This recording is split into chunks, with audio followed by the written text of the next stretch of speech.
Kas tad mums ir tālāk? Tālāk, protams, ir pulējamā mašīnīte. Es personīgi izmantoju DeWalt. Šī pulējamā mašīnīte lielam nekad nav ievilusi mani. Ir jaudīga un liekot pulēšanas disku tā nebremzē.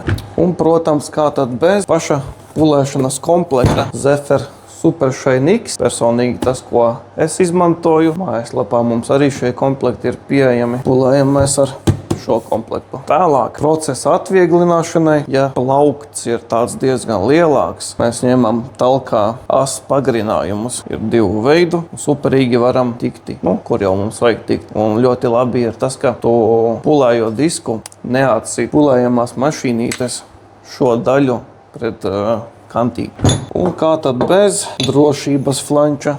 Drošības flancis mums arī ir. Es izmantoju jauno flanci. Viņš būs superīgāks, vibrācija nebūs, un viņš superīgi iet šādi virsū. Mums asī. Un, protams, disks rekurs stiprinās iekšā. Drošības flanci vienmēr izmantojam. Un kā tad bez drošības? Veselībai.